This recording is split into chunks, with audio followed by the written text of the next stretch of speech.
So, hi and welcome to my podcast Kaam Ki Baat. Today we have two people who are doing their masters in engineering management.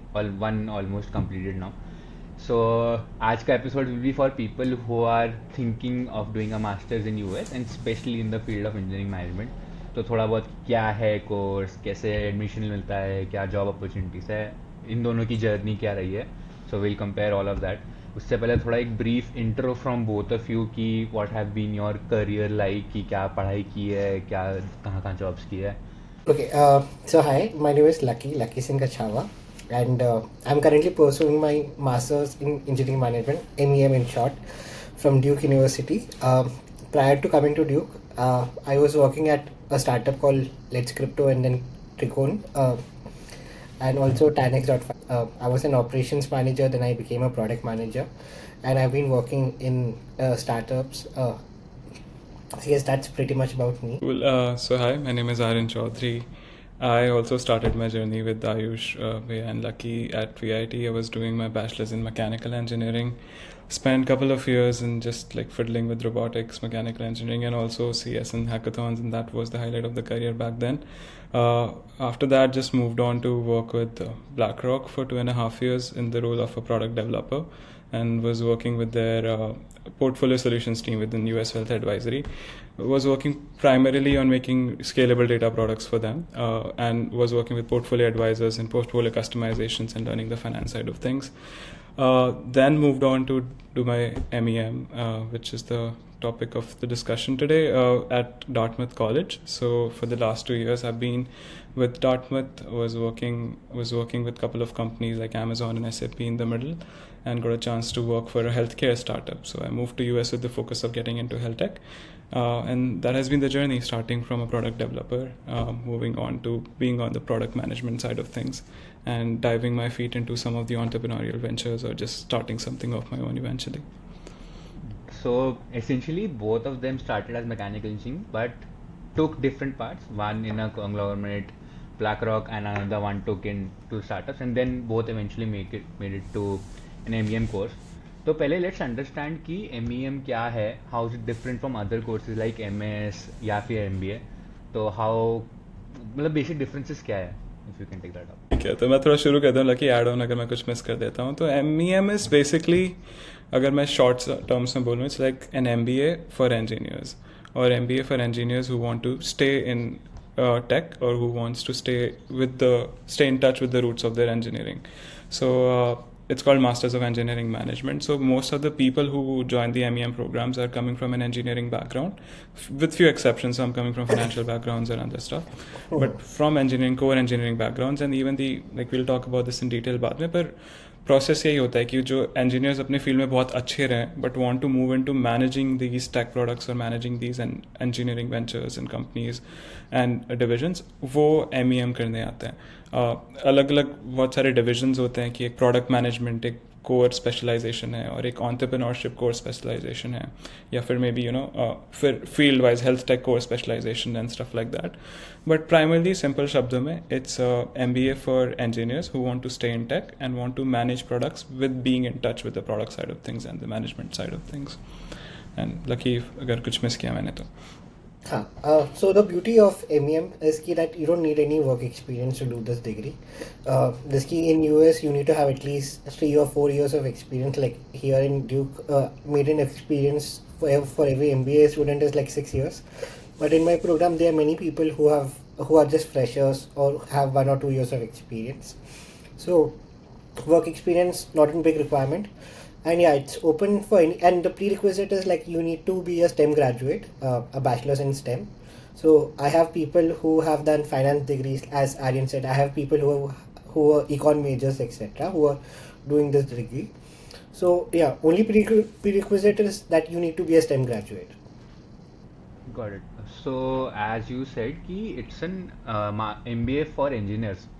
तो MBA से कैसे differ करता है, क्योंकि मतलब MBA में तो बहुत अलग स्ट्रीम्स के लोग आ रहे हैं, आई गेट इट, इसमें सिर्फ इंजीनियरिंग के लोग आ रहे हैं, but in terms of the course का plan layout, the things you study and the overall course structure, how is it different from an MBA? I can take this up. So every university has a different curriculum, etc. Like if I just talk from my point of view, like Duke point of view, say we have like 4 core courses and 4 electives that we can take. Our side is focused more on management stuff, and then we also have electives like some tech electives like data management, etc. And then we have a pool of courses जिसमें से हम ले सकते हैं. It can either be tech courses, it can be more courses from different schools, etc. So in management schools you generally have like B schools जैसे MBA हो गया उसके अंदर you just have one specific courses like mostly around finance या फिर whatever typical B schools have to offer. But in MEM, especially in Duke, you have a plethora of courses that you can choose from. You can either go for AAPI courses, you can go for environmental courses, etc. So over here, the diversity or the specialization that you want to do, you can choose upon that. I'll throw add on, like, and also to give a clear differentiation, Aishwarya, why don't you start with it by telling your MBA coursework, and then I can do a juxtaposition of how it's different for us. Sure.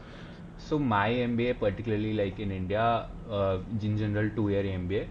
First year is more of a general MBA. We learn about finance, marketing, operations, all of the subjects covered. In the second year, you take a specialization that is either finance, marketing, strategy, operations, HR, like that. And it generally revolve around like first year revolves around basic concept like accounting, marketing 101, how our basically strategies are made, this kind of stuff. But you learn in depth based on your choices of subjects. ठीक है, तो like now we can have a clear distinction. तो हमारा courses are divided in such a way, for most MBA program it's always a collaborative program between the business school and the engineering school. So Dartmouth में the business school is the Tuck School of Business and Thayer School of Engineering. So this program will be offered by faculties from both the institutions to start with. Same for Columbia, उनका Columbia Business School and their engineering school, and it's a collaboration between them. Now consider कि आपका जो first year वाला course हो क्या, that's the same for us. So we'll also have finance, marketing, strategy के सारे core courses, but we'll never deep dive into them into the second year basically. सबके एक तो overall ऊपर से जो basic levels होगा हमें बताएंगे. Like my core courses were finance, strategy, marketing and product management से related कुछ courses है based on the subjects that I chose. But then I also had, like Lucky said, data analytics के courses if I wanted to deep dive into it, या फिर platform design and management. So now थोड़ा tech part आ गया उसका कि how do you design a platform and then how do you manage a platform. Then product development and design. So like again, how do you design it and then how do you manage it and develop it. So थोड़ा सा इन courses में भी जो courses आप कर रहे हो strategy management, there's always a technical flair कि अच्छा how are you managing this for not strategy based companies but maybe for tech companies and all of that. So we never deep dive into it. हम कोई HR या marketing specialization choose नहीं करते as such, but we just choose कि हम क्या combination करना चाहते हैं for the industry that we are going into. So we will not have like a lot of people going into management consulting for example, because we never deep dived into that side of things, but we will have people going into sit analyst roles or management roles, product management roles. अगर थोड़ा से idea मिल रहा हो तो. It clarifies a lot of things. मतलब this analogy was good comparing the bit in between two MBA and MEM. Great to know that. Also अब since हम पूरा उसके बारे में बात करें कि MEM courses how did you guys get into, let's start first with your journey of your background कि how did you actually build up your profile. वो तो पूरा बात आएगा, but let's start first from the basic is you're both joining mechanical engineering from VIT. So I love to ask this question कि why did you take up mechanical engineering in the first place, and how was the experience like in VIT? Like many other students, like I didn't know what I really wanted to do. My dad had a diploma in mechanical engineering, so I thought कि हम भी उसी रास्ते पे चल लेते हैं. So I had no clear idea why I wanted to do that. But when I got into VIT and I was part of robotics and फिर CAD CAM किया, that was when I enjoyed it. But I never enjoyed thermal part of things. So that was me. I was pretty active in clubs and chapter, as you guys know. So that was where I found my place in VIT or in my mechanical engineering degree. So मेरा तो it was, I think आप लोग could be the best people to say कि I was always confused between multiple things या फिर किस पे deep dive करूँ. So even when joining VIT, the option was mechanical and CSE, and तब I was a big physics fan. JEE की preparation करते हुए physics and like बचपन से astronomy में इतना ज़्यादा space science में relation और rocket science में ये सब, तो at that moment किसी एक महान बंदे ने बोला कि अरे you can always do CS and coding in the side while taking core branch as mechanical, पर तू CS लेके core नहीं सीख पाएगा. And I was like यार ये बात तो बहुत सही लग रही है कि ठीक है कर लेंगे कोडिंग साइड में, पर मैकेनिकल कौन सिखाएगा, और फिजिक्स पसंद है तो फिर तब तो ले लिया एकदम से. एंड अच्छा डिसीजन था. I think that was one of the great decision because later I realize कि वो बात सही है. I could always do coding and everything on the background, which was kind of the journey later, but it was very tough to. तो basically तब तो यही था कि हाँ ठीक है I can do both the things together अगर mechanical लेता हूँ. और उसके बाद फिर primarily robotics was a intersection of both of these fields, so that was a good thing. मैंने कई सारे clubs join किए like robotics, C-cell, SETs भी join किया को space में था. But हाँ that was the whole decision कि mechanical क्यों लिया. Motivation factor भी वो था. कि काफ़ी part of your profile that goes up for masters anywhere, like चाहे MBA करो चाहे MS कर रो, is what you all did in your college, and I know both of you from a very deep source in our club. So हाँ थोड़ा brief on that कि how was your experience working outside of academics in VIT, Lucky? हाँ तो like what I can say is like my college life was 90% anything outside academics. So I was part of RoboViaTech, it was a robotics lab, and also an NGO. Apart from that, I was also working for College Fest. So I was always part of organizing, planning, and managing those events. We did various national and international events. And in my final third year, I got to be executive leader of those clubs and chapters. And in my final year, I got to be the convener of the College Fest. So yeah, so pretty much anything outside my academics was most of my college life. Yeah, cool. So for me also that strikes the same कि शुरू में VIT में how it works out, and I think in most college कि आप first year के endist में decide करते हो या second semester के start में कि आपको किन clubs chapters में रहना है. And again coming from a lot of things that I used to like but not sure कि किस में deep dive करना है, तो फिर I joined robotics, the robotics club, joined ECEL, joined SEDS and अलग-अलग चीज़ें which I just mentioned. And eventually, like as you guys know, but for the broader audience, I've doubled down into ECEL and robotics for the most part.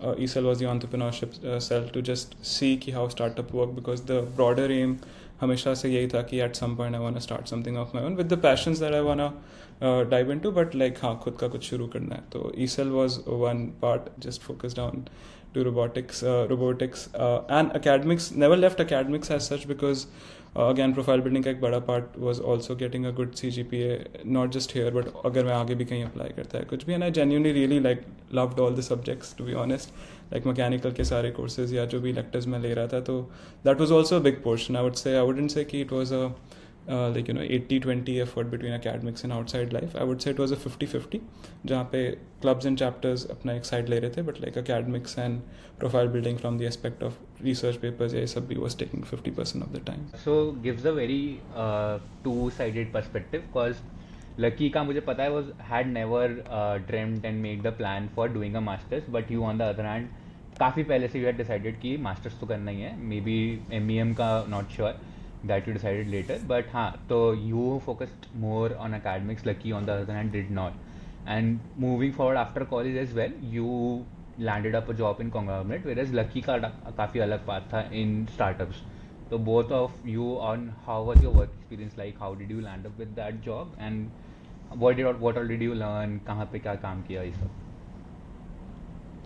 Cool. So yeah, I'll start on this one. So work life में like I said, like Ayush bhai said, I had very clear आते ही कि ठीक है मुझे masters तो करना है, और उसका reason थोड़ा different था शुरू में, because when I was preparing for JEE heavily तो था एक dream कि अच्छा gotta be into IIT and बिल्कुल वहीं रहना है, and by few marks when that got missed तो I was like oh shit, वो tag अभी तो नहीं लग पाया, but like at some point I want to be into those world class institutions या कुछ तो ऐसा करना है आगे, and be in that circle जहाँ से आपकी वो like you say your net worth is your network, so I can have that network of people और वो सब तो again I don't want to digress much, but शुरू से क्योंकि ये था कि मुझे masters के लिए जाना है, so I was preparing for that from the get go. Third year में I gave my GRE, third year के end में, and I gave my TOEFL and exams. The scores were ready, profile building हो चुकी थी.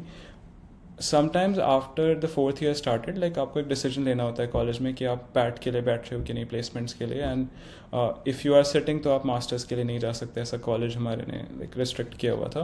But in my scenario I was somehow able to do both, कि I was able to apply, I was able to get the LORs and be in the process of applying, but also sit for companies. And वहाँ पे I did not sit for any companies as such, but just one which was BlackRock, and that was for the reason क्योंकि BlackRock was one, like VIT mein there are different levels, dream companies, super dream companies. So super dream companies, BlackRock was the only one which was allowing a CS super dream company which was allowing mechanical students to also sit.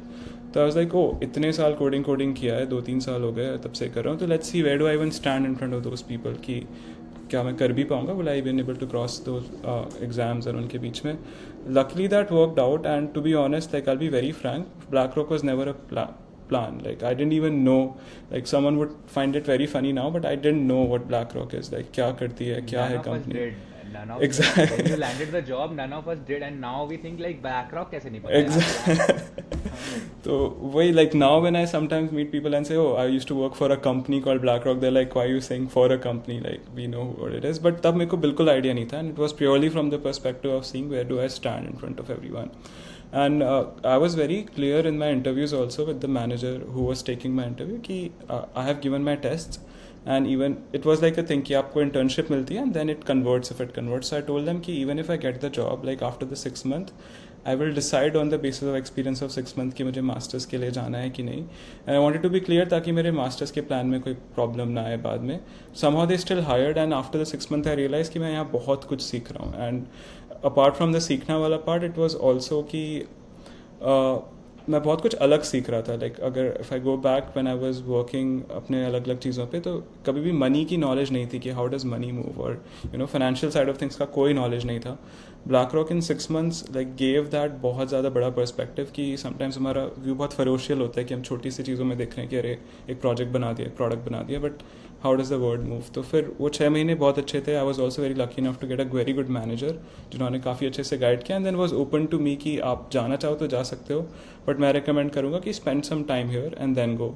That combined with the factor कि covid के time पे यहाँ hybrid classes हो रही थी, तो मेरे को लगा कि यार मे बी मुझे इस सेटिंग में तो नहीं जाना कि मैं घर से ही सारी क्लासेस कर रहा हूँ वहाँ जाके भी, इतना पैसा खर्च करके भी. तो that plus my complacency, like मैं बहुत ज़्यादा ऐसा वहाँ जाके हो गया कि ठीक है अप्लाई कर देंगे, and I didn't end up applying by the end of it.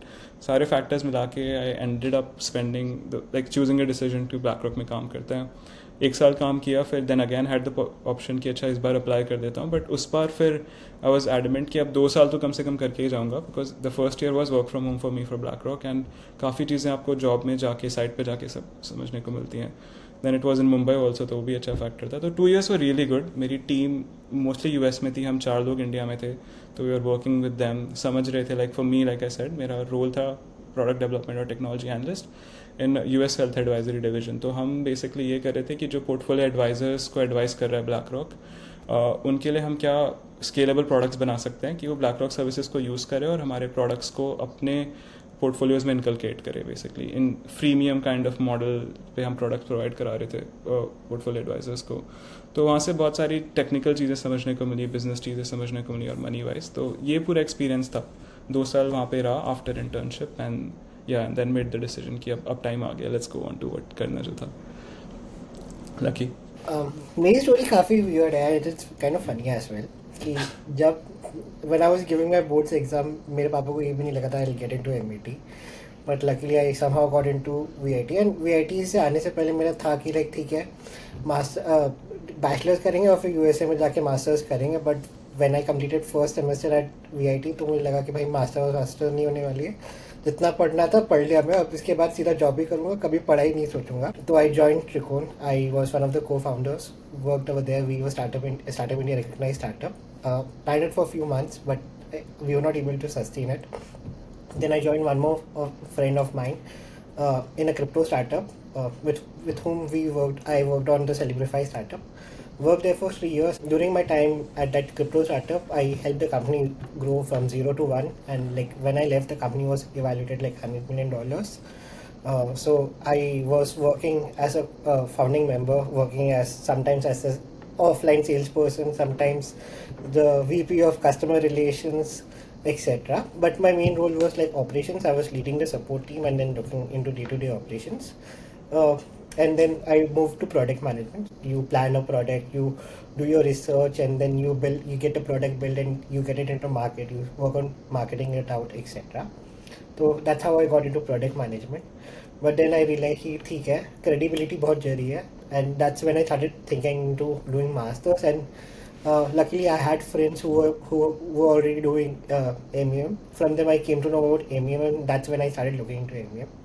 And after 3 years of working, I then decided that नहीं अब time है masters कर लेना चाहिए.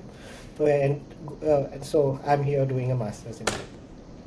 Cool. A very unique POV lucky का तो काफ़ी unique journey है. मतलब a lot of people do end up with a placement after college with a good conglomerate MNC and then think of doing masters. या फिर पहले से भी plan होता है.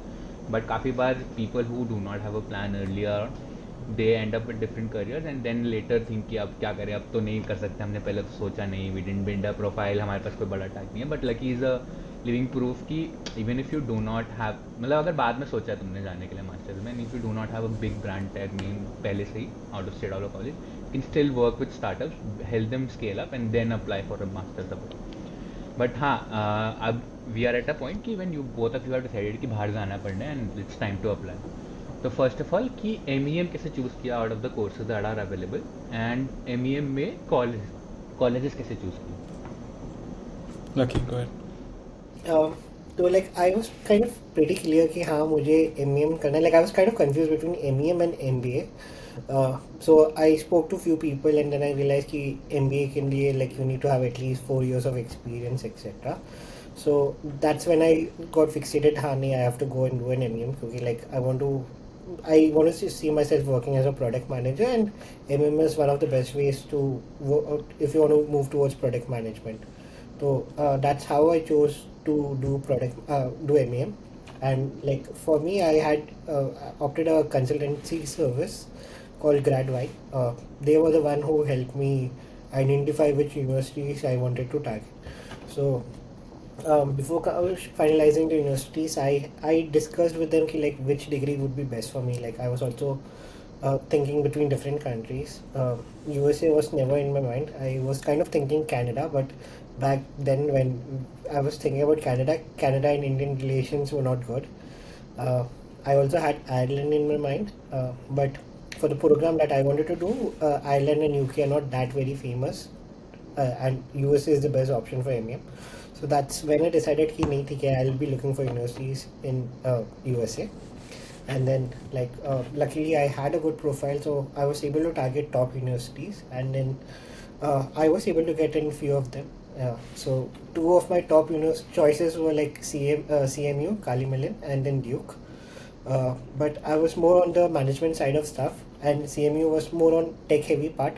So I chose Duke, and like I had also got resident assistantship in Duke, which made my living expenses zero. So it was kind of a easy choice for me to choose which university I wanted to. So for me, initially, like I said, when deciding between which degree to do, I was in the third year side of things, more focused on maybe a robotics master. So I was looking at programs at CMU and some other good universities which had really good, strong robotics program. I even applied for one of their internships and went to a later stage. But it's around third year itself, like none of our senior Krishna Bhaiya, who we were just talking and we were having a discussion about something, and he mentioned about MEM. I think that's the first time I got to hear about MEM through someone. And I think the discussion came up and I was just mentioning, Kecha, what's my long-term goal? Is it to build something in tech, or is it to, maybe go on the proper managerial side of things? So when I mentioned that, it's about being in more like a CTO role, or, being in more touch with building things rather than just managing things, he mentioned, maybe, MEM might be a program that you should look into. And that's when I started looking into MEM more seriously. And that was like the stepping stone. Like once I deep dived into it, okay, what are the different tracks that the program provides? A big track was entrepreneurship track, that okay, people who really want to build something of their own. And a lot of the profile of people who pass out from the program, especially from, like I'll later mention, from the colleges that I was looking at, were also people maybe, either right away starting something of their own, or maybe after a couple of years of spending their time at command rates, just starting something of their own. And I was like, rather than hearing it from someone and if you see someone's journey in to be the same, I think that's a bigger proof कि ये program उसको facilitate करता है. So that was the time when I decided MEM seems to be a good program. And like Lucky mentioned, again a stepping stone for being and starting a company. Product management is like being a CEO of a product. So although you're not managing the entire company, but everything about that specific product is under your control, from the inception of building the product to marketing, talking to customers, and just being at the forefront of doing everything around it. So I thought, oh, that's the immediate short-term career path I want to take, and this program facilitates that better. And also a long-term career path is also very much likely from this program. So MEM ऐसा decide हुआ. After that, from the college's perspective, like I mentioned, I was also looking for big name tags which give you a little bit of pedigree. So during undergrad, when a couple of us were talking to a couple of investors for just random stuff, and they mentioned, like pedigree really, really helps. Like where you're coming from gets you the foot into the door. Afterward, it's the same level playing field for everyone, but like just getting the foot into the door becomes very much easy when you're coming from a good name tag. And VIT helped a little bit, but maybe not to that extent. So I was fixated that I want to apply to only the Ivy Leagues and also to the programs which are the best amongst them. So again, it's very debatable which programs are best amongst MEM. Everything has an upside. Like a Purdue program which is not an MEM might give you a co-op option, so it's a good option. So firstly, narrowing down the scope, I narrowed it to USA because this is the country I want to be in. I was seeing more opportunities here, specifically from the tech I wanted to deep dive into, and also how broken the healthcare system was right now. I think there's a lot of the things that can be improved compared to some other country where even if I go later, like I think there's scope of improvement, but US has a big scope of improvement, specifically in the healthcare sector. And kahin aur se MEM karke, if I come here, like it becomes very difficult. Doing a master's degree here gives you an ease into being in the US for a longer term. So that was a decision of being in the US. Within the US, multiple programs, but I narrowed down to 3, which is Dartmouth, Columbia, and Cornell. Why these 3? Because these have a relatively smaller batch size. So for example, Dartmouth has a batch size of just 50 people and a very, very hard program to get into. So the problem, the good side with that thing is that the focus or attention on the specific person, like the 50 people batch, is very high. Like you're not amongst the 200 people batch जहाँ पे maybe the program is sometimes a cash cow, like a Columbia program, उसमें 150 लोगों को लेते हैं. It's a really good program, but it's more of a cash cow that they're generating funds from international students to fund the local students and so on and so forth. So programs ये 3 target किए थे. Again, the Ivy League tag was a factor for sure. Then उनका curriculum क्या है? Columbia का एक quant heavy curriculum था, Dartmouth का एक बहुत ज़्यादा product management और balanced curriculum था कि Duke was also a really good program, but eventually I chose not to do it because of the batch side part कि 200 लोगों का batch है, you're fragmented into different people. Maybe not for me, but really good for someone else. And I'm figuring out it's a really good program. तीनों में apply किया, thankfully, and that was the decision. So based on my research also, some of the names that popped out was obviously Duke, Cornell, Columbia, Dartmouth, Northwestern, CMU, but हाँ सबके specializations कुछ अलग है, किसी का focus area कुछ अलग है, and yeah, again comes down to the fees, the city you want to be in, ये सब factors होते हैं that you could evaluate. When I was researching for MEM, मुझे तो सिर्फ US के दिख रहे थे. So can you elaborate more on the point कि और कौन से countries जहाँ पे MEM courses हो सकते हैं, and what are the factors that you can consider for evaluating those options? The other 3 countries don't really have a very strong MEM program or anything similar to that. Canada, there is University of Toronto, which has masters in technology management, something like that. And even in UK and Ireland, you don't specifically have anything related to engineering management. It's more like masters in management, which is kind of more popular in the European region. So it was either MEM in the North American region, or it's masters in management in the European region. So during that time, maybe still the economy of UK and Ireland is not that strong, and they are facing housing crisis and few more issues like that. Canada, on the other hand, had bad relations with India during the time I was evaluating my options, and then they were suffering housing crisis, which they are currently working on. So the situation is currently at a better place, but I'm not sure about how the economy is, because in USA the economy is not good. Many people, not only from our program but even from the MBA program that I talked to, are having issues finding full times or even internships. I know people with like 8 years of experience working in Apple, etc. in countries like South uh, Korea, and they are here doing masters with like 50% scholarship in one of the top B schools in US, and they are still not able to get one single internship. Well, Like आपने जो पूछा ना about like how to find the other programs or at least evaluate those programs, तो उसमें and also the reason कि you couldn't find MEM programs बाहर elsewhere is कि सबका नाम same नहीं होता है. MEM is like rather by the name of itself a very new degree. Like new मतलब I'm not saying like 10 years but say 25-30 years पुरानी. So US में there's a MEM consortium. Like इसमें कुछ founding members थे Dartmouth, Duke and बाकी institutes जिनमें they call it the Masters of Engineering Management. But for elsewhere, it's called by alag names. So, for example, Columbia ki degree is called MSNE. It's called Management Science and Engineering, like something. And NYU में it's called MOT. NY में it's called MOT, and also a lot of UK, like अगर आपको UK की universities में या Europe की universities में check करना है तो it's called MOT, Management of Technology. TU Delft में it's called Management of Technology. So like it's not always called the same thing, but essentially उनका कोर्स वर्क या उनके करियर आउटकम सेम होता है. So if you are looking for other countries तो आप ऐसे search करो कि अच्छा मैनेजमेंट ऑफ टेक्नोलॉजी या फिर MEM रिलेटेड डिग्रीज कौन कौन सी है, या फिर जस्ट लाइक मैनेजरियल डिग्रीज कौन कौन सी है which are for engineers and so on and so forth. Factors same है, you should always see कि country की local economy उस time पे कैसे perform कर रही है, and maybe not wrong but like a forward looking approach कि what do I see for the next 2 years or next 3 years, कहाँ पे जा रहा है, like उस country का in general focus कहाँ जा रहा है, are they investing more in tech. Sometimes for example UAE में there's a lot of investment into tech like for a long time now, but again just even so being like accentuated anymore. So ऐसे देखो कि आपको कहाँ जाना है, and also कि जिस कंट्री में आपको जहाँ जिस रीजन में आपको रहना है उस जगह से डिग्री करके आपको वहाँ पे अंदर जाने का मौका मिल रहा है कि नहीं रह रहा है. अगर आपको यूएस में इवेंचुअली काम करना है पर केवल डिग्री के लिए आप किसी और कंट्री में जाओगे तो मे बी यूएस एंटर करना या रहना टफ हो जाएगा. या मान लो आपको यूरोप में काम करना है तो रिलेटिवली इतना टफ नहीं है. Like Lucky was mentioning and we are having this conversation कि यूरोप आपको कई बार एक स्पेशल वीज़ा प्रोवाइड करता है when coming from great tech top universities of the world, जिसमें यूएस यूनिवर्सिटीज़ आती हैं. तो ठीक है, I can still work in UK after doing my masters from US, but maybe not vice versa. So इस type की चीज़ें consider definitely करनी चाहिए.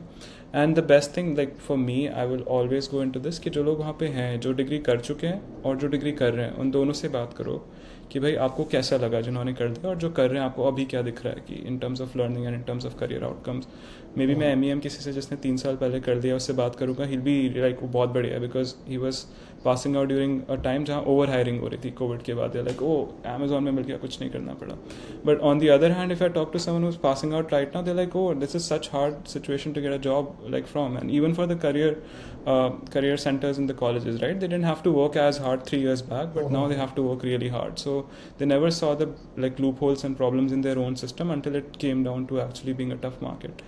So Yeah, adding some more, like USA can, depending upon the program, your degree can be like 18 months or 22 months, but it's generally acceptable all across the globe. But whereas UK can, the degrees are generally 1 year, and in many parts of the countries, like it's not acceptable. You doing a master just for a year, so it depends कि like आपको वो degree करने के बाद आप where do you plan to stay. Many places in India even don't accept that UK की degree, so that's a factor. And then what Aryan said about the visa, like we study at university which are like top universities in US, and we are eligible for high potential visa, so HPI, which gives us 5 years of employment, like 5 years of visa in countries like UK without any support from employer or someone like that. Make sense. काफ़ी varied points है इस पे, but हाँ good point कि evaluate your options and specially talk to the alumni there कि उनका experience कैसा था, get to know about them. For that I will put तुम दोनों का LinkedIn tag also in the description if anyone wants to reach out. But now coming to the point कि you have shortlisted the list of universities that you want to enter and you have a set of profile that you already have. तो अब what all did you require कि exam score, profile में क्या क्या था, how did you go about by collating that, SOP कैसे लिखा, and how did you eventually apply to those universities? Sure. So, okay, I'll start. Cool. So again, basic requirements for any master's program, I can speak from the US perspective, is a GRE score, which is now debatable. Some universities were not accepting for the longest, but like some are requiring right now. But I would say they do, like it's always beneficial to give the exam. GRE score is one. Then you have to have your English proficiency test. It could be TOEFL, it could be IELTS, but generally like US में most universities accept TOEFL, so that's second. Then you need to have your letter of recommendations, like any other program, and you need to have your SOP. These are the basic requirements, and after that some universities and programs have their specific requirements, like Duke might have a diversity essay, or Dartmouth might have a community essay and stuff like that. So वो फिर program basis होता है, but these are the basic requirements. So for me that was the case. Like I said, I gave my GRE in my third year and fourth year start, so I had that score. Gave my TOEFL back then, which I had to re-give. So GRE score is valid for 5 years. If you are in college, अभी दे सकते हो. If you're planning कि हाँ 2-3 साल बाद जाऊँगा या एकदम जाऊँगा, just give it away, because you're in the zone of learning and in terms of giving exams, so it's the best to just give it at the start itself and just keep the score with you. TOEFL ka score is valid for 2 years, so my TOEFL score expired when I was reapplying after 2 years, so that you can plan around when do you want to really apply and then give the TOEFL exam. Apart from that, LORs you need to have, like मेरे case में I made sure कि because I'm applying अब थोड़ा late, तो मेरे relations मेरे teachers और LOR वालों के साथ छूटे ना. And that was the case. Like I was constantly, maybe 6 महीने में 3 महीने में अपने जो teachers जिनसे मेरे को LOR लेना था उनको एक बार text कर देता था, just asking how they are, or how networking में you just double check कि हाँ ठीक है, just keep in touch. That's what I did. 2 साल बाद apply किया था, but kept in touch with my LORs के recipients. Plus SOP में initially in my first year when I was planning to apply, I also took help with Gradvine. Like I enrolled with Gradvine, and the Gradvine में system होता है कि they assign you a mentor from the program that you're targeting. उस point पे I was also targeting the Stanford का MSc program, so there was a mentor from the Stanford MSc program जिन्होंने मुझे बताया कि अच्छा generally how does it work out. I would say that was a great help. Of course, having someone on your side is always very helpful, and abhi for many people that might be the place to go, but you can also think about these things on your own क्योंकि अब बहुत सारी knowledge open में है. But from that it gives you एक बहुत set structure होता है. मतलब you first talk about कि ठीक है आप कहाँ से आए हो, आप क्या करना चाहते हो, and like how does this program that you're applying to bridges the gap between that. Like it's a very set structure of what you want to talk in your SOP.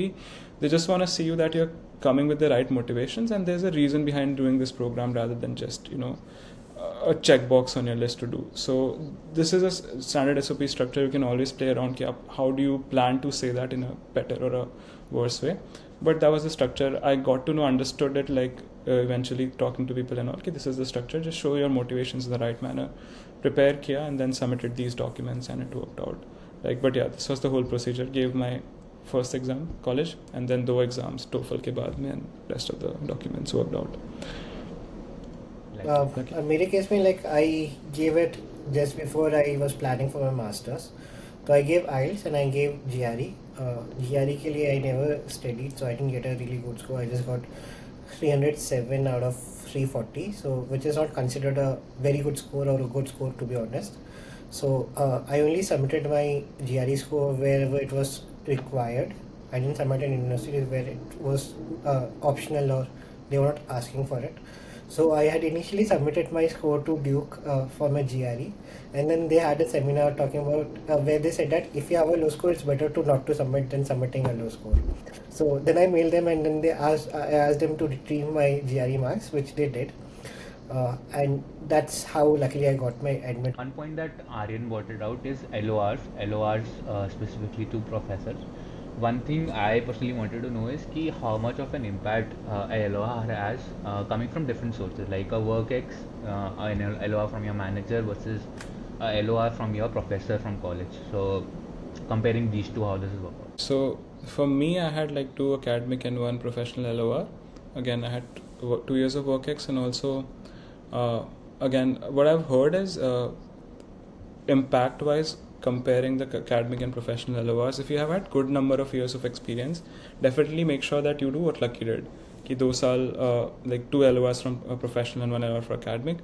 But again, this is what the admission counselor told, ki you are coming for a degree. So of course you want to understand कि ठीक है how well did you perform in your work environment, but we also want to see how good of a student you are.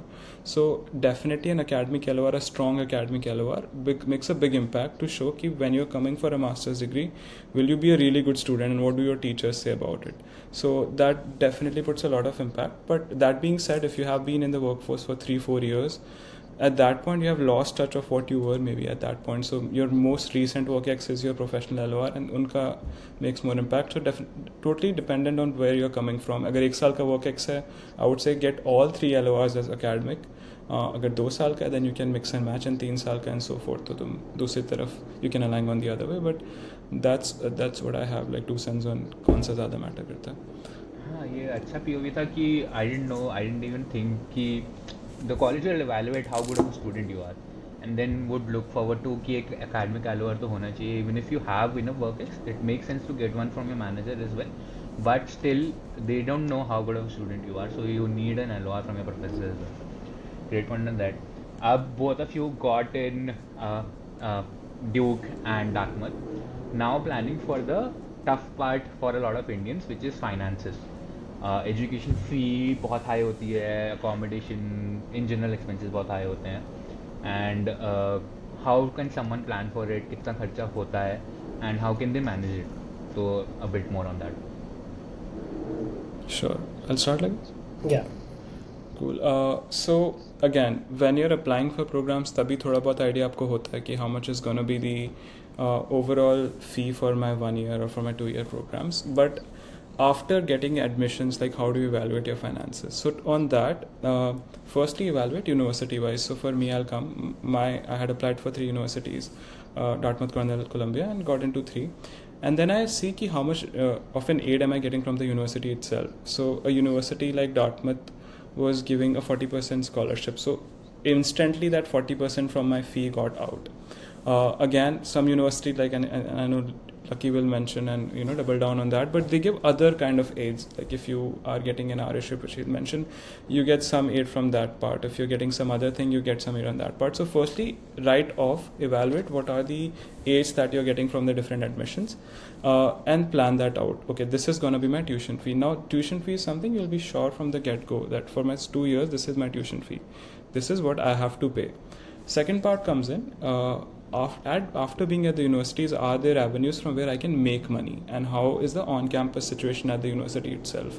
So that is something you can evaluate. And this again, like I said, when you are in contact with people who are at the universities, they can tell you how the part-time situation works at university. Sometimes it's very hard. Sometimes there are 200 people looking for that same one job, and it's very hard to get that one job. So you cannot very much be dependent on I'll be getting a part-time job, so I can maybe offset 10,000 in a 3-4 month period because of my part-time. On the other hand, some universities might have a good part-time system, like at Dartmouth. Because of the small batch size, all of us were getting really good part-times, or part-times which are paying say $30 an hour or $32 an hour. So from the get-go, we knew that this is a huge chunk of money that can be paid back from the part-time ships, and then TA ships and RA ships, which you can get even later. So that is one part of the discussion. Now that you have calculated overall that this was my fee, this is my aids from the college, this is how much I can earn from part-time, like with a 90% confidence factor or 80% confidence factor कि मिल ही जाएगा. And now this is how much I need to really pay from my pocket. This is done. Second part is for the living expenses. Now a city like New York would have a really high living expense. So can I calculate maybe in a ballpark figure a guesstimate of how much living expense would be for a 2 years period or a 1.5 years period that I'm living there?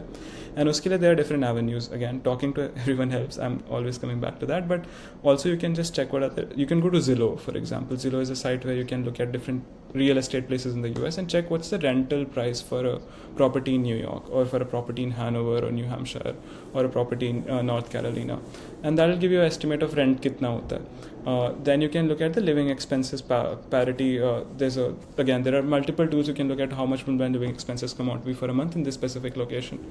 Pura calculate kar do. Now you have a figure of tuition plus living plus all of your miscellaneous expenses done. Then comes the part of how do you finance that? Can you finance that on your own from your savings or not? Do you have to take a loan on that part? And we can dive into that, but let me know, like we can go to Lucky and talk to this part, then we can move into financing options and also on. We can look into that later, Lucky. Yeah.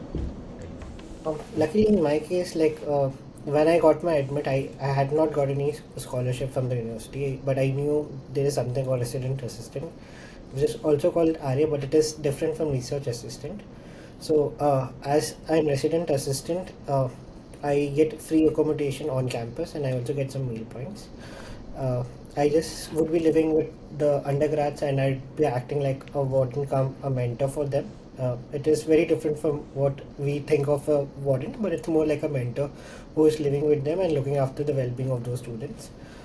Best thing of being a resident assistant what that it does not count towards your 20 hours of your part-time. It's an aid and grant position. So I was still able to work 20 hours. Right, Lucky, I'll interject. Just because he mentioned 20 hours, so basically, as a student, you have a limit of working only 20 hours a week in the US. Just wanted to mention that, or that's all you can work and only with the college. Go ahead, Lucky, sorry. Yeah, so that was what I could have worked like 19.9 hours in on campus jobs.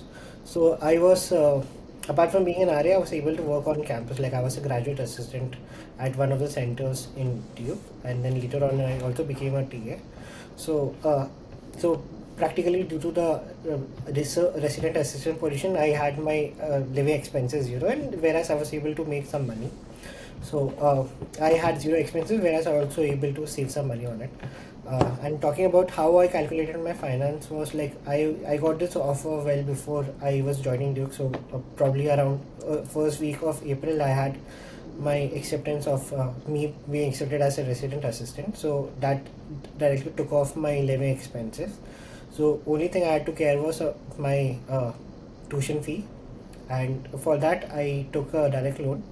What I did was, and what I have heard is like whatever your tuition amount is, or even if you're planning to pay your living expenses using your loan, it's always better to take an extra amount because when you're disposing the money, it's only the interest is only calculated on the amount which is dispersed. Imagine like for some reason you're extending your program by one semester or something like that, you have to pay extra tuition fee, but you have only taken a loan of certain amount, but that is and your tuition fee is more than that amount, then you have to again apply for one more loan, and then the process would take the same amount of time, money that it took when you were initially taking the loan. So over here my advice would be like taking a loan of a amount which is a little more than what you actually plan your finances on. You never know what the situation may happen. The good thing over here is you're only getting charged for the amount that is dispersed. So that's over there. And one more thing, what I can say is like universities like NYU, which is in New York, you don't generally have on-campus jobs. And New York is expensive. So you also look into factors like how expensive the city is, how easy it is to find part-time jobs. So universities like Duke and Dartmouth, where Aryan goes to, can also be called like college cities or college towns. It's a little more cheaper to live compared to cities like New York or Boston, etc. So that's one factor, and then you have more opportunities of finding on-campus jobs. Completely makes sense. Yeah, Aryan, more on the part of financing options and how can someone evaluate those as well? Right. So, couple of things here. This is how I approach it, and this is different for everyone. But one option that we should talk about is refinancing of your loans, or taking a loan from India compared to taking a loan from US. US has a significantly low interest rate for education loans than India. So if you can somehow, this could be different situation for everyone, but if you can have a guarantor in the US before you come to the US, if you have some connections and stuff like that, so the interest rate could be way minimum for you, 4% or 5% and so on. Whereas in India, the best rates you might get would be in the range of 10%, 11%, or maybe in the 9s and all. So thankfully, I didn't have to go through the loan route. But if you're going through the loan route, I was seriously considering taking a loan from the US rather than taking it from India. Option one, if you're taking the loan. Option two, on the amount of sum you should take the loan for. I think Lucky might be right on that. I think taking a more conservative amount is better because again the interest is charged on how much it's dispersed and how much you're taking. But my approach would be definitely consider the option of taking the loan from the US. even if you don't have a guarantor or someone you know in the US, there are ways of taking loans from the US or refinancing your loans from an Indian loan to a US loan. So I would very much recommend into looking into that factor. Ki, theek hai, I get a loan from India, can I refinance that? And refinancing is a big market in the US in general.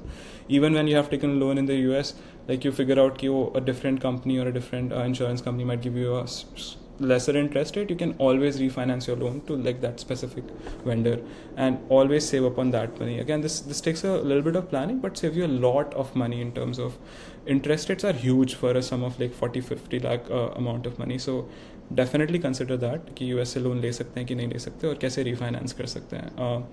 For refinancing or for taking loans, you have to have a credit history, right? So अभी यहाँ पे US में you don't have a credit history from the get go, but अगर India में आपकी कोई भी credit history है, you can transfer that credit history to US through a tool or through a website called Nova Credit. So there's a service called Nova Credit जो आपकी history cross country transfer करता है through other factors. तो अगर मान लो US में, India में आपका क्रेडिट स्कोर कुछ 8-10 या 7 समथिंग है, थोड़ा सा रिड्यूस होकर अलग अलग फैक्टर्स लग के यूएस का आपका credit score from the get go आ जाएगा.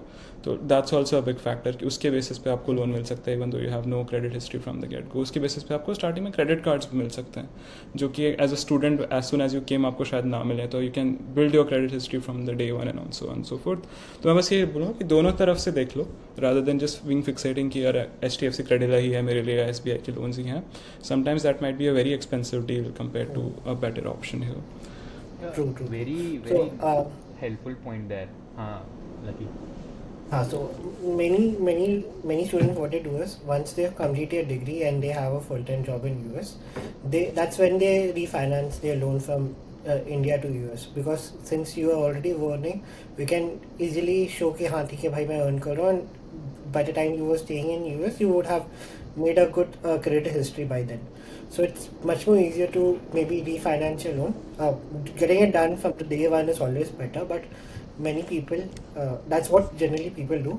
They refinance it from India to US once they start earning. Prodigy Finance करके एक बहुत बड़ी कंपनी है जो US बेस्ड लोन्स देती है इंडियन स्टूडेंट्स को just basis on their admission letter. Like just wanted to pitch that out. मतलब हमें तो लगता है कि खाली SBI या फिर HDFC वगैरह ऑप्शन है, and taking an interest loan with an interest rate of like 10-11% is okay, but up until like you can refinance there, and especially like Prodigy ऐसे companies है who can like help you with a lower interest rate यहीं से. So that is a great point to know. Now coming to the point कि you have gotten an admit, you have gotten all your finances sorted. You both of you mentioned that you had gotten a TA teaching assistant role at your universities. So वो कैसा था? How tough is it to get in, and कैसा था experience? So for me it was kind of different. So I was told कि like it's very difficult to get TA ship in first semester, so I didn't try for it. But there were few people who were able to get TAs in their first semester, and that too in the business school. Especially in our program, no one gets TA-ship in their first semester for our courses. So how I got mine was like I was also part of the Duke blockchain lab. So I had experience working in blockchain, so I was able to interact well with the co-presidents. And the co-president actually suggested me to reach out to one of the professors who teaches a course in the spring semester for the MBA students. So I just dropped him one mail, and within 2 hours he was like, yeah, you can become a TA. So for me, like I didn't even meet the professor, I didn't have any interviews directly. I was meeting the professors in the week 2 of the classes. I had to work on certain things like revamping the courses, etc. But my first interaction with the professor face to face was when I went and I was in the class. So cool. So for like just to target this TA-ship वाला point, like there are couple of ways that you get a TA-ship. एक होता है कि आपने उस professor का कोई course लिया है, and then now that you have taken it, the next term when you're not a student and you've already done the course, you ask them, can I be the TA for that? One is that. Second, there are a lot of undergrad courses. For example, I have done my mechanical engineering, right? So maybe I can do Fourier transformations or differential equations, or या फिर अलग-अलग चीज़ें मैंने calculus किया है already, and those are the courses being taught to undergrad students. So just from the sheer transcript and the fact कि मैंने course किया, I can reach out to the professors that I did this course, I have a good grade, I can TA for this. So that's the second avenue. आपने course नहीं लिया है, but आपने कभी undergrad में किया हुआ था. Third is आपने undergrad में भी नहीं किया, आपने अभी भी नहीं किया, but you think you can really help in things जहाँ पर वो course knowledge नहीं चाहिए. So there are things like just grading the assignments. अब grading में क्या होता है, there's already an answer key and there are like other students की sheets हैं, तुम्हें बस check करना है कि same चीज़ है कि नहीं. You don't require a subject matter expertise there. You just need to be a grading, like वो एक basically root task है. उसके लिए it's just about reaching out, like it's a number game. You reach out to multiple people and then उसमें से किसी को grading TA चाहिए होगा जिनके पास they don't have enough number of people already, and you get a grading TA-ships. So these three avenues. What worked out for me was one fourth avenue is like there are apart from TA-ships, there are just labs, like Lucky mentioned, he had a blockchain lab, but for Dartmouth there's a DALI lab. It's like an entrepreneurship lab. Jahan pe even before you come to the college, you just, like, I didn't know that. A couple of my friends knew it, and I regret I didn't know this. They reached out to DALI labs pehle ki, oh, can I, as soon as I come to college, can I start as a, like, वहाँ पे PM के roles होते हैं for upcoming startups. You are just being a PM. So if I was coming from a PM experience, I can say I can be a PM in your team for that specific startup. Like, specifically, this is a very specific case, but just reach out to your seniors and they let you know. Like, a person called, someone in our batch reached out to a senior and got to know about this, and from day one she had like a PM kind of a ship with the startup in that DALI lab, and she was earning money. So HR avenues हैं. For me, how it worked out was first term, हमारे यहाँ quarter system होता है, it's not semester, so 3 महीने के 4 quarter in a year. And first quarter I wasn't working as a TA, I was working in dining. Like, dining is a big employment opportunity at Dartmouth specifically. So we used to work in central production making sandwiches and stuff like that. So उस type की menial jobs you can always earn. I got that job, like they just needed people, we applied and we got to talk to the manager and got that job. But then I took the first route. Like, I had taken a course and my professor reached out to me after the term that, oh, I'll be taking this course later in the next fall. Will you be a TA for that? So I accepted that role. Then another professor reached out to me. Again, this is because the cohort size is so small that they were looking at our resumes and they found I'm a mechanical engineer. So he used to take a course called engineering simulations, and he saw that I worked with CAD/CAM and all of that. So he was like, oh, can you be a course designer for one term and a TA for the other term? And I accepted that TA. So these two things work out. A, taking a course and then professor offering me the TA-ship, and B, just because of my background as a mechanical engineer, professor reaching out to me, or me reaching out to professor and asking for these ships. So that's the best way. Pro tip advice, just be early on these things. Like, imagine 50 people reaching out to professors for TA-ships. वो क्या करेंगे? जो उन्हें पहले आएगा और उन्हें लगेगा कि हाँ alignment है, उसे दे देंगे. तो be very fast at it, make good connections, and it generally works out. If I just add a little more so like universities like Duke it's a little different क्योंकि हमारे cohort size a little big, it's like 180 students. So there are students who are more who are upfront and have already started reaching the professor during the semester itself for next semester. So it is a little competitive to get TA roles in the program that you are and the courses that you are doing. But for undergrad, it's a little more easier to get undergrad to be a TA for the undergrad courses, being compared to the courses that you would be taking or you would have taken already. So that's one thing. And best way is like reaching out to the staff specialists that each and every department or program would be having. So they would be the best persons who know which professor is in requirement of a TA or a grade or etc. So that's one of the tips that I came to know, which really helped. really helpful multiple tips on different levels, UG के लिए या graduate level courses के लिए. How can you become TA? I didn't know all of this venues exist. But coming down to the main courses that you guys are doing, like Aryan has done already. MEM में what all did you study? How was the experience like during the semesters or the quarterly system that Aryan had? How was it for you? Okay, so I'll start with mine. First of all, like before coming to Duke, I had no expectation curriculum से क्योंकि like VIT में I was never paying attention to classes and teachers were like just reading out of slides. So my only expectation was networking and then getting the branding. But when I came to Duke, I saw that यहाँ teachers are very passionate on what they're teaching, and they have the entire control of what curriculum they're teaching and what all would be covered in each session or class. I used to have like one class a week, and which was around like 3 hours. And in that, like depending on the faculty, it depends कि तुम्हारा grading कैसे होगा. So for example, I had a course like IP law, and this kind I was learning IP law, trade laws, and entrepreneurial business laws. So in that, I had three different professors who specialize in three different domains. One was specialized in IP law, one was in business laws or entrepreneur law, and one was in copyrights and etc.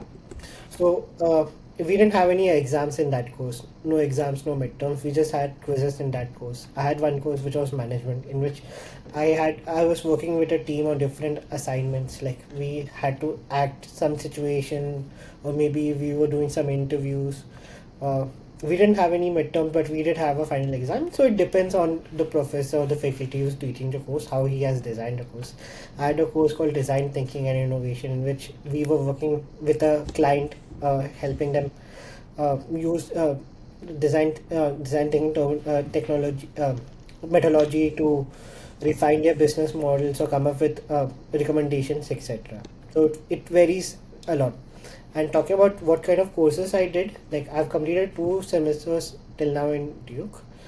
So I did management, IP law, finance, marketing, designing, designing and design thinking and innovation, designing customer experience, challenges in design thinking. So these are the 7 courses I've done.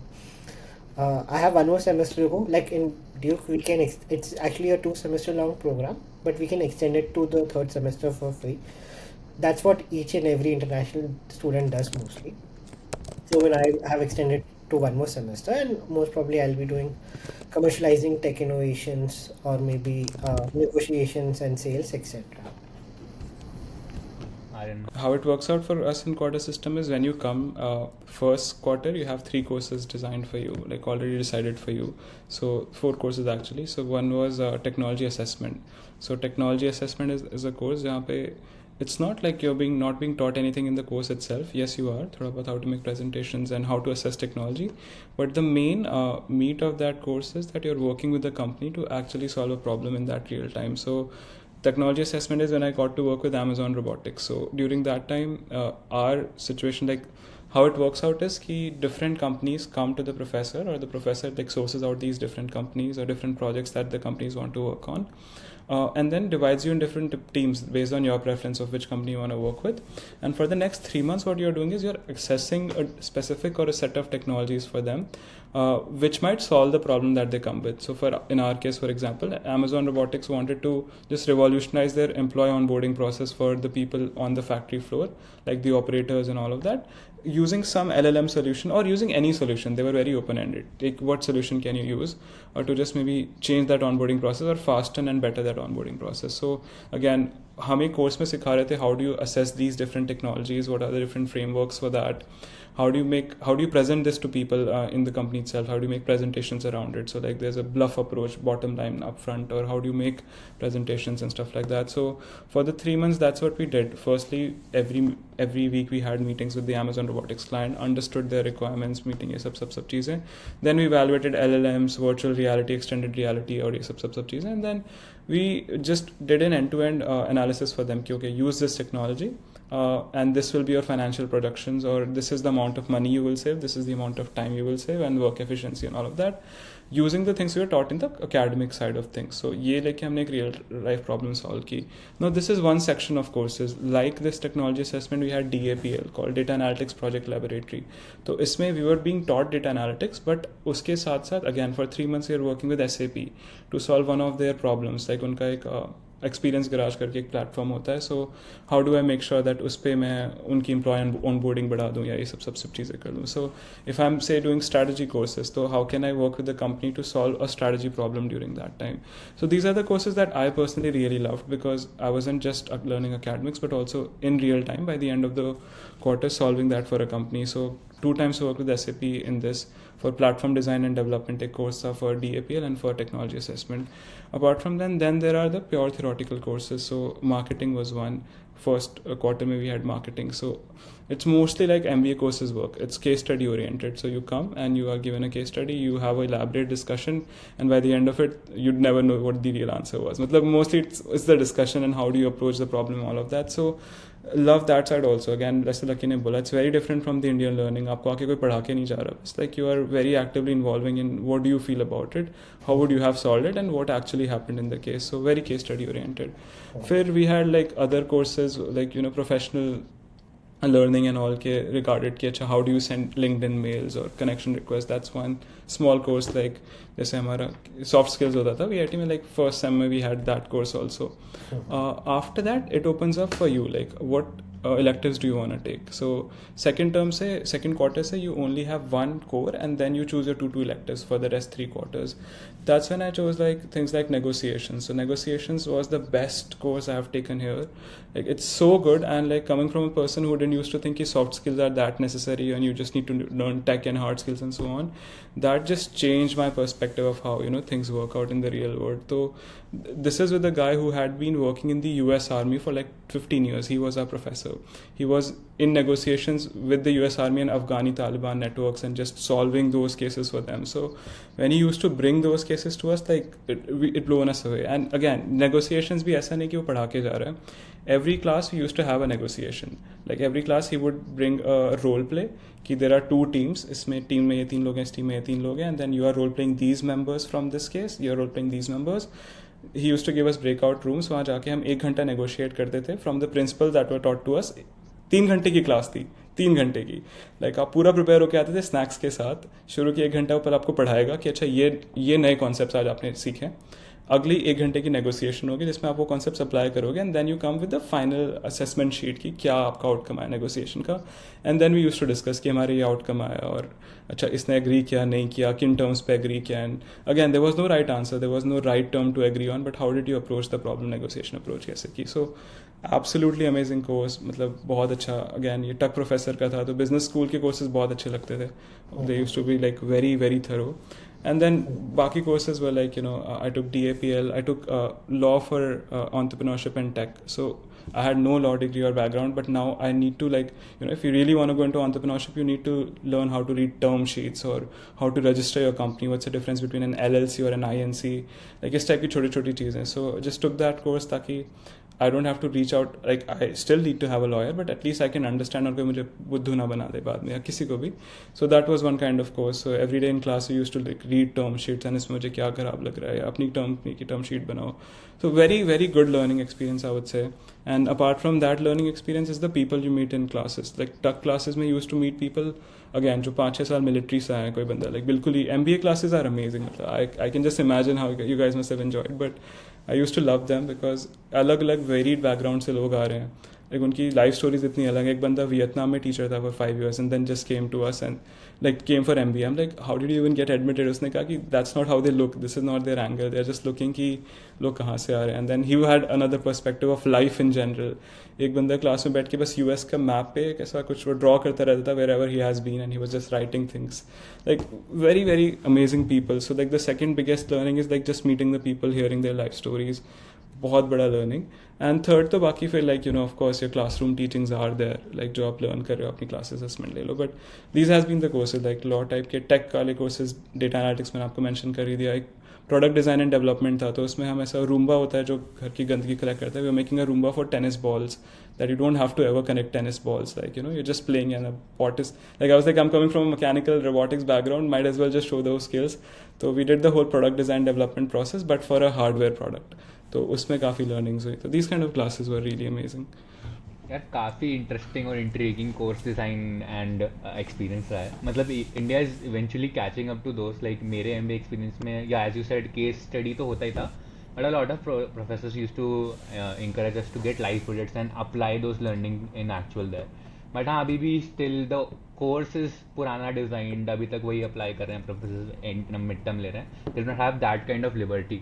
In my opinion, if they get that sort of liberty like US, तो even Indian masters could improve a lot. But हाँ great. And the second point कि obviously the second biggest learning in a master's course is through the peer group that you have, the unique experience they bring in. तो काफ़ी उससे unique learnings आती है. So coming next to the point, what after masters, taking up a job, starting something on your own. तो coming to that part की internships और job का कैसा experience होता है, कितना help होता है from the universities, how the market is now. तो तुम लोग का एक्सपीरियंस कैसा था उसका? Yeah, I can maybe start because I'm literally at the forefront of it abhi to. But yeah, so I think I touched upon it a little bit earlier ki you cannot expect help or structure like India in a US university ki you have a placement and training office and that's going to just hand you the jobs or companies are going to come on campus and you just have to apply through an exam ya kuch bhi. That is something that you have to be prepared for, not after coming here, but like before you come here, before you even apply or right after you apply and get an admit. Because how it works out is a lot of the openings for internship open up before you land in the US. Like if people want to go into management consulting, which some of MEM people do want to go into, unki openings they start in August, like September, and sometimes even close. The deadline for applying is September. Now you reach in the US, you reach the US on September, so that you're already late if you have not done anything there. Apart from that, there are other internships which also have their deadline somewhere in October, November. So from the get-go, दो चीज़ों को you have to work for. You have to work for an internship for the summer and for a full-time later. These are your targets. Generally, best case scenario is you get a really good internship that converts into a full-time. Otherwise, you have to do the same process twice. Or for whatever reason, if you don't want to go to an internship company. So first advice, start early as you can. Before you come to the US, maybe you are not looking for a job, but you're at least networking with people. You can, building connections that you can leverage later at some point if something comes under them, jobs or anything and so on and so forth. So that's the first part. Ab isme how can your placement office help? Different for different offices. I know like a university like Purdue, jahan pe MEM program offer hota hai, they have very good industry connections. Like Purdue has good connections with Tesla and all. So they help you reach out to people who are hiring for Tesla internship roles for the summer from the get-go. Like before you come to the program, they help you build a profile and all of that. At Dartmouth and Duke, I'm guessing like a good universities, sometimes people like up till now, not always people needed good support from the university itself because market was good.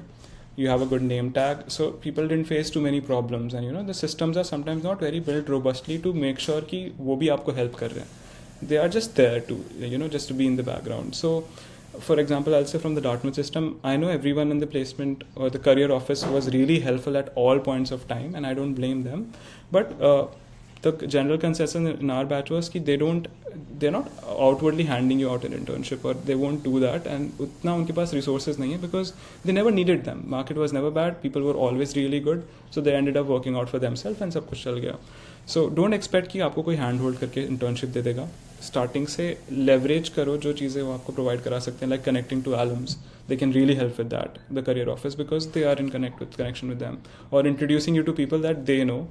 But after that, you have to take it from there, talking to them, making a networking, making a connection, and then reaching out to them if you find something suitable in their company and so on and so forth.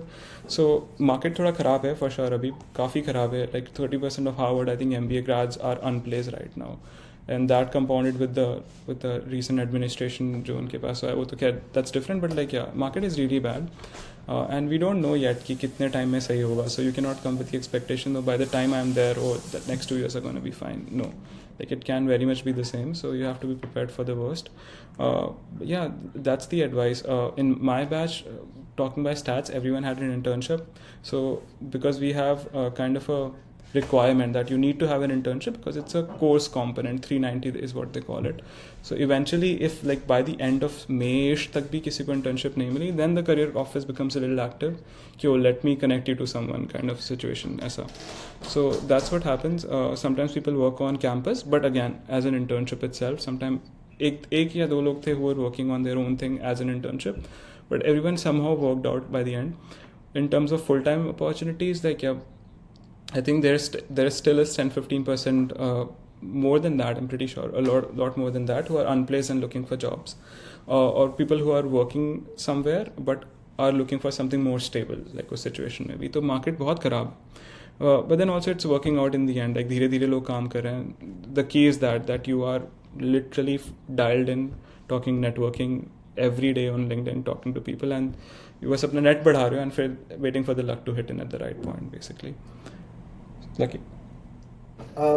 तो लाइक एक साल में things have been very different now. मेरे जो seniors थे मेरे program के अंदर, most of them had internships somewhere around March mid या फिर end of March. They all had internships, या फिर by April most of them had internships. But Is about the situation is bad. Like unfortunately, at the moment, I don't have any internship. I'm still talking to few places. Uh, I've done like 700 plus applications, but I still don't have anything. And Abhi somewhere around 50% of my batch have internship, and then the other 50% are still looking or are in process of recruitment or something like that. So in general, market is bad and it has affected a lot. Many people this time compared to last time. Talking about full time, we don't have any career support help or something like that, or it's in that good condition. Um, Duke recently just launched their co-op program, similar to Purdue, and Duke is the only like top elite university which is offering this co-op. So it's still a little buggy. It's not as good as what you could say a Purdue's co-op program is. Lucky, maybe So explain the co-op, like, for the broader yeah. audience. Yeah. Let me go back and talk about first VIT. In VIT, what used to happen is most of us, when we were in our final year, we used to go to a company and work for 6 months in a final semester as interns during the our eighth semester or our last semester. So co-op is something similar. Instead of you doing an internship in your summer vacation, you're doing an internship during a semester. So that is called co-op. So co-op can generally be from like 3 months to a 6 months co-op. So that's something which Duke has introduced last year, and our batch would be the second batch who would be having the option of doing a co-op.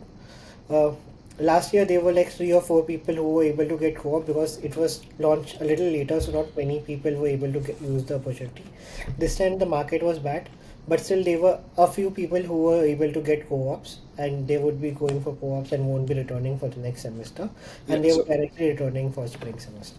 I'll interject a little bit. Why is co-op such a big thing? Because imagine you're a company, right? And you hire an intern for 3 months.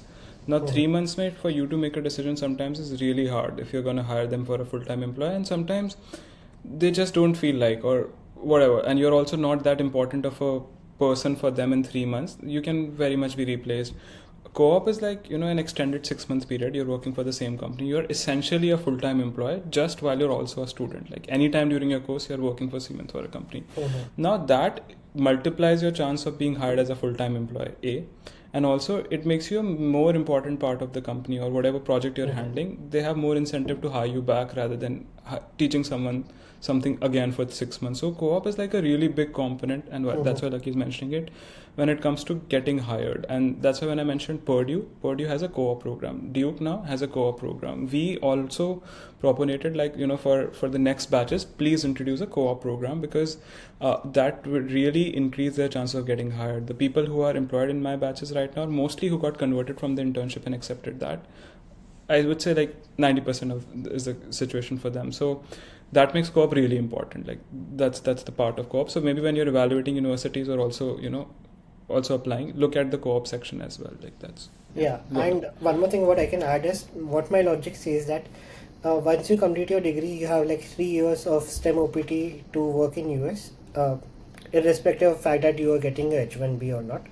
So with co-op, you're able to work 6 months extra, uh, so that you have a lesser amount to pay back.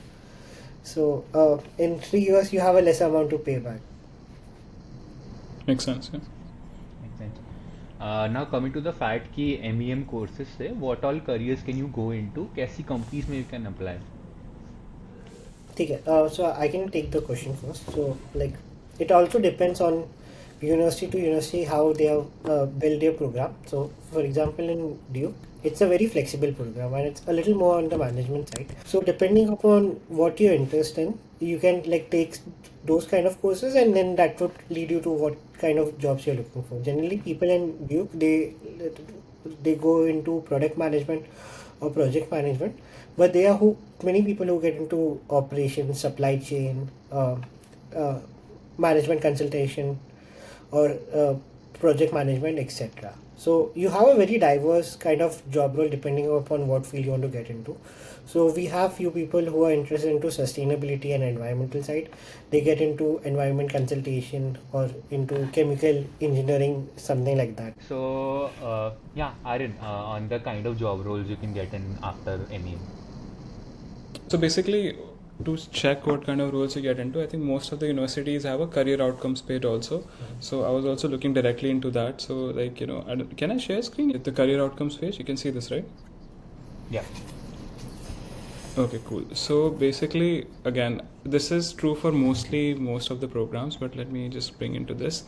This is true for most of the MEM programs, that you can divide it into two parts. A, the placement by industry, or the career outcomes by industry, and the career outcomes by job category. So like you see, most of the people, again, from the nature of the program itself, go into technology. So 57% of the people are going into that. So around 25% people go into consulting and financial services, which is like your management, consulting and other roles like that. 13% into engineering, and then a small fraction into healthcare, like a core healthcare program. These are the industry standards. And apart from that, like when you talk about the job category, most of the people, like I said, again, from the nature of the program and the people who are coming for the program, unke career aspirations, they go into product and project management. So that's a big one. The second one is data analytics and operations. A lot of the people come from core data analytics or coding backgrounds or analyst backgrounds, and they still go back into the same thing. Some people go into core software engineering, so this is that portion, engineering and technology portion, and then again the technical and management consulting, which is a small pie of the consulting and financial services. So this is all in all, this is how it works. I don't know, where am I? Yep, there it is. ठीक है. So this is how the breakdown looks like. A big chunk goes into tech, and a big chunk in that goes into product and project management. Small chunk into management technology, to give it just, and then we are separated, like spread out in terms of software engineering roles, data analyst roles, and so on. So it's still varied. I thought a lot of people would eventually go into engineering related jobs only. But yeah, management consulting, technology, data analyst, a lot of different roles open up after MEM as well. So Correct. From your side, तुम दोनों के side से, any tips and tricks for people who are applying for these kind of jobs, and what would help them land up such jobs? Like, probably my only tip would be like, if you're planning For the kind of degree that MEM is, experience really matters. I'm seeing like that trend is big. For me to land interviews or to get, like I said, to get through the front door and talk to people is really easy, both because of my experience and my brand tag, than a person who has nothing or has multiple internship, equally competent, maybe better than me, but just doesn't have something under their belt to rely or bounce upon. So I would say experience matters really. Raki is right ki sometimes you still start at the same position. If you're lucky, a fresher might start at this literally the same, the PM job, and you're coming with 3 years experience, you're also a PM, maybe earning the same, slight difference. True, 100%. Like, then you can say, oh, why did I waste my 2 years in earning less amount of money in India? But for you to be that lucky is really tough without having any experience under your belt. like what I have observed in my experience is two things. One, companies value experience, yes, but it's only when you have an overlapping experience. So like I have like Absolutely. 3 or 4 people who were able to get internships or maybe callback just because they had an overlapping experience. So what they were doing back in India or back during before they came for a master's, and what they would be doing in the particular internship or full time, there was a total overlap. Yeah, so there's both sides to it, but based on the multiple discussions that I have till now, one conclusion that I can drive now is it's good to take an experience and go for a master's, but if you have a very large experience, say plus 6-7 years, then it may not be that beneficial because they won't value your experience that much. So this is something that I've gotten from a consensus of discussing with multiple people. But now, coming to the part, as I was asking before, any tips and tricks for the people who are applying for internship jobs? Lucky mentioned these points. Aryan, if you can add something. 100%. Yeah. So again, multiple sections in this. One is tips and tricks is very much leverage your alum network. And this varies from college to college how strong that alum network is, but some colleges have a really strong alum network where that could be a really good starting point for you. So for example, I know people who have passed out from my program who are working in the roles that I want to work for, in the companies that I want to work for. And they are very much open to, even right now, if I get a request on LinkedIn from a VIT person, seldom do I go into the profile and check, but just accept the request with that VIT connection, right? So this is a big factor, like for the university that you are a part of, say VIT, and that gives you a huge number of people to reach out to, but more so from a university that you're studying on right now. So if I reach out to a Dartmouth alum, either through LinkedIn or we have like every university has their internal alum connect, like Dartmouth has a Dartmouth connect kind of thing. So the number of people replying to me is huge. More the the return ratio is more than compared to reaching out to random people. So leverage that from the get-go. When you're coming, just reach out to people to understand, what does your role look like right now. If I say I want to be a product manager, that's a very vague statement, because every product manager's role in that company is very different. Someone does a very different thing than someone else in a product manager role in a different company. What type of product manager do I want to be? So firstly, not even from a getting a job perspective, but just to understand what does it mean, just reach out to those people to understand, can I have a coffee chat or a 30 minutes chat to understand what do you do on a daily basis, and that builds your connection. So as soon as you get an admit, I have people reaching out to me right now who are coming next year asking, how does your curriculum look like, how was your previous work experience on all of those things, and I'm very much happy to answer those questions. So start networking with the alum people from the get-go first. Second is networking events. That's a big thing here in the US. There are career fairs, but sometimes not very helpful. But then there are conferences. One of my friends wanted to get into robotics. He went to a big robotics conference in Boston, and now the company that he's working at is because he got a 15 minutes interaction with the guy who was displaying something on his stand. So those things really help when you're not going with a barter perspective. I'm going to your career stall to get a job, and you ask me question and I give you the job, but just from a learning perspective. I'm attending different conferences, making genuine connections, being in touch, and seeing if something works out later. So alum connect, then going out to these conferences for the things and the places that you like. And then third is sheer number factor, which I have not been doing. I don't believe in that, but that's working out for a lot of people, and it's the thing that you have to do is, like Lucky said, 700 applications, right? Apply. People keep on applying. Once you apply for internship, after a point, it does become a number game that every day I'm looking at LinkedIn, seeing the open positions, applying for that. Once I've applied for the ones that I really want, I really like, and have a good alignment with, I reach out to the people working in that company. Can you connect me to the hiring manager, or can you connect me to the recruiter who can maybe push in my resume? Basic LinkedIn terminology. So you have to do everything and then expect one of that works out. So that is approach. Quality through networking, alum connect, and conferences, and quantity through sheer discipline. Every day I'll sit for 1 hour, apply all the open positions that I see, and then reach out to people that I can. So something works out eventually. I hope something works out for everyone. So what I can see is, don't be affected. Don't think that there is an issue in you. It's the market true, what it is. So if you let that affect you, you're just going to go down a spiral. So it took me a while to build this mindset, but probably if you're able to also build this mindset that इसमें तेरा घाटा मेरा कुछ नहीं जाता, it's going to take you long places.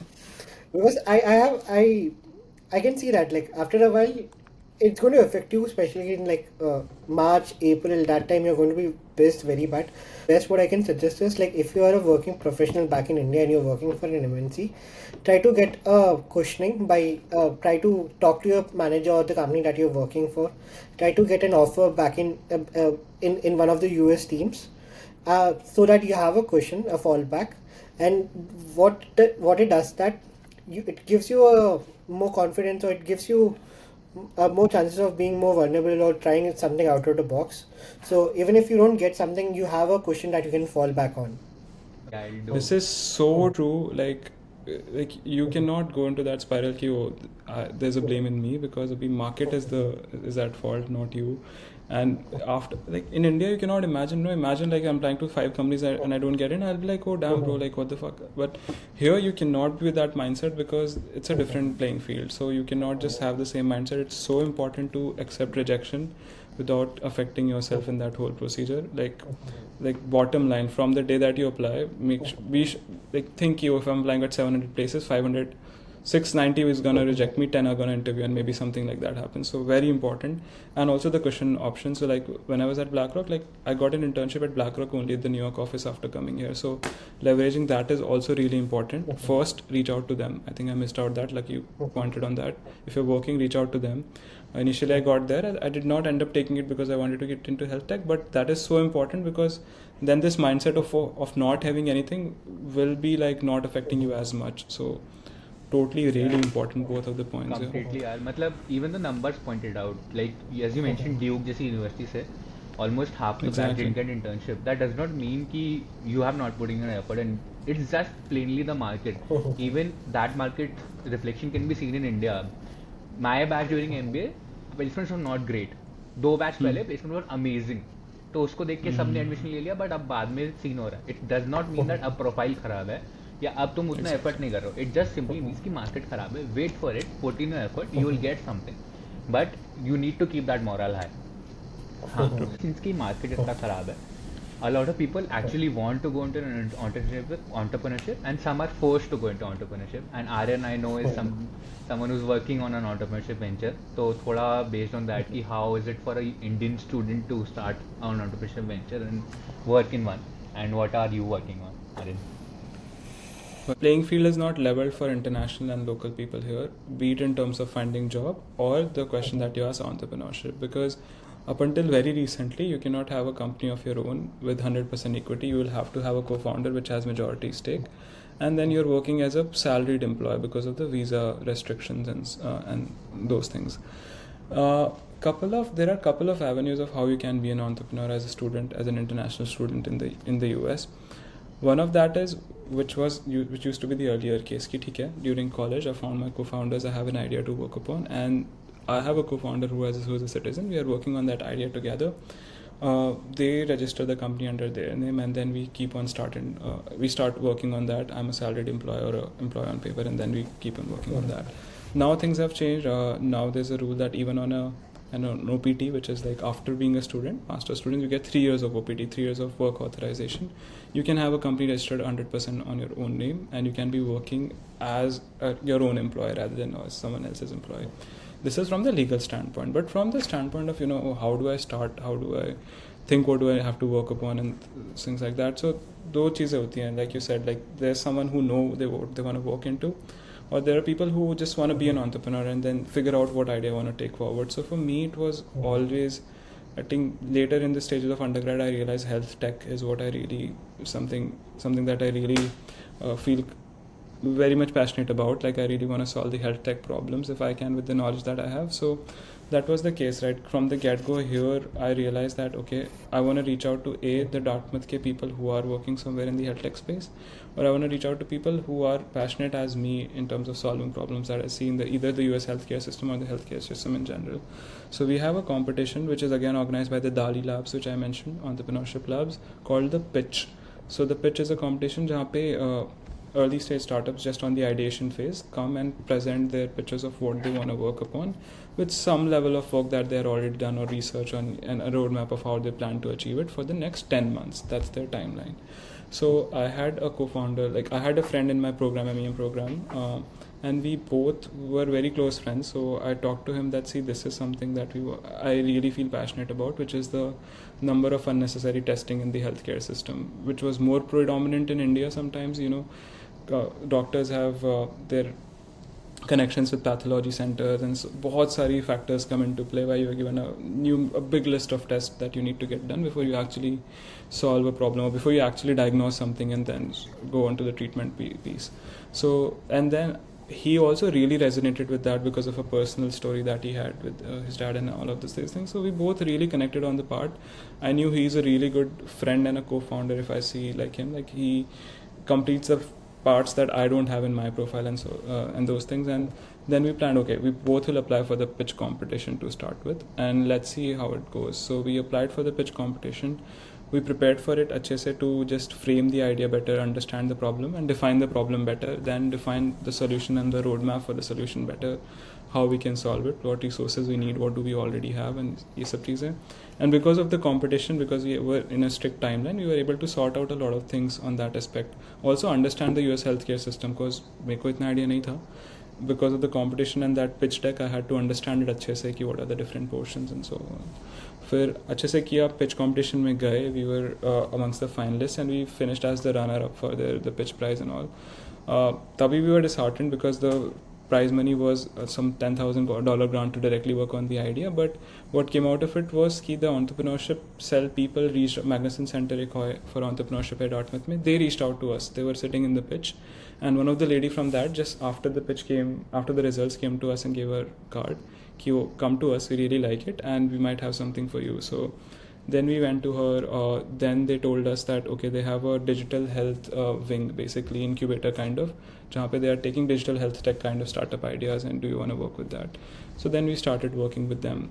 Okay, they have an incubator kind of environment, वहाँ पे we can work with them, work on our ideas, get some grants to बहुत अलग-अलग sources के through, and that's where we worked on it. Again, साथ साथ उसको internship थी, मेरे को internship मेरी आ गई बीच में. Internship I was also working with a health tech startup, which is so my startup was CryPT. वो physical therapists जो होते हैं US में, they have to see a lot of patients in a specified amount of time, तो वो आधे time notes लिखते रहते हैं, like they are talking to the patient, but also they have to write a SOP note, subjective objective assessment plan note, to give to the payers, the insurance companies. यहाँ का पूरा system is like patient, provider, payer. So patient, then doctor, and then payer. So वो payer वाला part बहुत ज़्यादा होता है. तो we, like the company was trying to solve the documentation problem for them, कि क्या मैं उनका पूरा workflow optimize कर सकता हूँ through AI, which is very intuitive to think about, right? But like how do we make sure that it's also actually being used by the physical therapist? So summer I spent with them, got more understanding of the healthcare system, which was also helpful for me to solve the problem that I was planning to solve. तो उससे बहुत ज़्यादा perspective मिला कि things कैसे work करती हैं. Eventually we realized कि किसी भी नई technology का decision maker is not the doctor or the patient, but the payer. Will they accept कि मैं इसका insurance में claim दूंगा कि नहीं दूंगा? तो वो सब चीज़ें समझ आई. Then we kind of shelved it for a bit, क्योंकि we both were in our final quarters and we are working. I completely got to know a lot of new things. Like this has been the longest recording I've done in podcast, because got to learn पूरा journey में, like from preparing pre MEM, getting an admit, वहाँ पे journey कैसी थी. Thank you so much both of you for giving in the two different POVs of on a lot of things.